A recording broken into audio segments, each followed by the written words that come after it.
In 1820, there were about 200 million Indians. Today, there are 1.5 billion. Somewhere inside one human lifetime, India added more people than the entire planet held when Rome fell. The wildest part? Nobody planned it. Most of it happened because of something nobody noticed. The story you have been told is that Indians had too many children. That is the wrong story.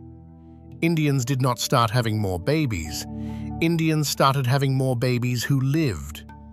For most of the 19th century, life in India was very short. The average child born in 1850 would not reach their 25th birthday. Half of all babies died before they turned 5. Famine came every few decades and emptied entire districts. Smallpox came every spring. Cholera came with the monsoon. In the water, you had no choice but to drink. Plague came in the cities. People had 6, 7, 8 children for the same reason a tree drops 1,000 seeds. Only 2 were expected to survive. Then 4 quiet things happened. The first was the railway. By 1875, a sack of grain could leave a port in Madras and reach the Deccan in 3 days. Famines that used to kill 1 million people now killed 1,000. The second was the canal. The British, mostly to grow cash crops for their own pockets, dug 50,000 kilometers of irrigation across the Punjab and the Indo-Gangetic Plain. The land that fed people stopped depending on rain. The third was the smallpox vaccine. Door to door, village to village, a slow, patient column of mostly unnamed Indian sub-assistant surgeons rolled out the cowpox lancet. The disease that had emptied a whole generation of children began simply to disappear. The fourth was quinine. Malaria had owned the swamps of Bengal and the lower Ganges for 2,000 years. A bitter white powder pressed from the bark of a South American tree finally took the swamps back from the parasite. None of these were glamorous. None of them put a single extra calorie in a single Indian mouth. They just stopped Indian people from dying. And here is where the strange part begins. Deaths fell fast. But births did not move for 50 years. A culture that has buried half its children for 10 generations does not change in a single generation.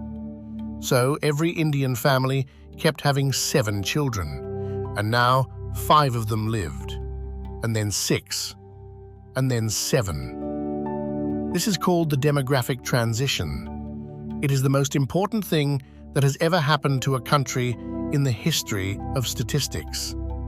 And the moment you can put a finger on it is the year 1921.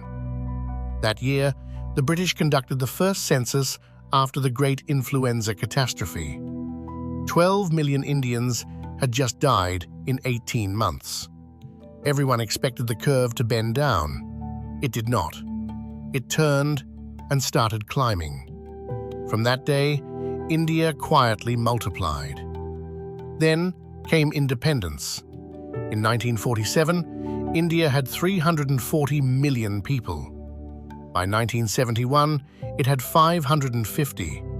By 1981, 683.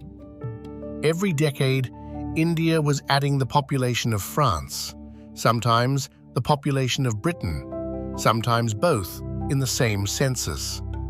And there were no jobs, no roads, no schools, no clinics for any of them. The country was eating itself. In 1966, India was importing wheat from the United States in such quantities that 1 in 5 loaves of American bread was being shipped to feed a hungry Indian. The world was openly predicting that the country would collapse before 1980. It did not collapse because of one quiet, stubborn man from Tamil Nadu named MS Swaminathan and a dwarf rice plant called IR8, the harvests doubled, then tripled. By 1978, India was no longer a famine country. The Green Revolution did not fix anything else, but it fixed the one thing that had ever actually killed Indians at scale: food. And so the curve kept climbing. In April 2023, India quietly passed China to become the most populous country on Earth. 1,425,000,000 people. The headline ran for about a day. Nobody knew what to do with it. We acted like it was a kind of victory, then we moved on. What nobody told you is what was happening underneath that number. Sometime around 2020, the average Indian woman started having fewer than 2 children. Below the line that keeps a population stable, the same line that Japan crossed in 1974, that Italy crossed in 1976, that China crossed in 1992. The fertility rate of an Indian woman today is 1.9. Inside Kerala, it is 1.5. Inside the south, in many districts, it is closer to 1. The wave has already crested. You can already see what comes next if you know where to look. In the hill villages of Kerala, the schools that ran double shifts in the 1980s now have empty classrooms. In rural Punjab, schools have closed because no children come anymore. The same houses that once held 9 people now hold 3. The same 9 grandmothers grew old, but no 9 grandchildren were born. This is the wave from the other side. A wave does not stop the day it crests.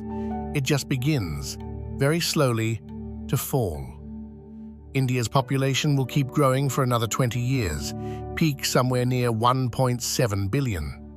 And then, for the first time in 500 years, start shrinking. You are standing inside the biggest demographic event in the history of human beings. It started because the British dug a canal. It accelerated because a man in Tamil Nadu bred a shorter rice plant. It is reversing because, quietly, without anyone telling them to, hundreds of millions of Indian women decided one child was enough. Your great-great-grandchildren may live in an India that is smaller than the one you grew up in. The biggest wave in human history is already breaking.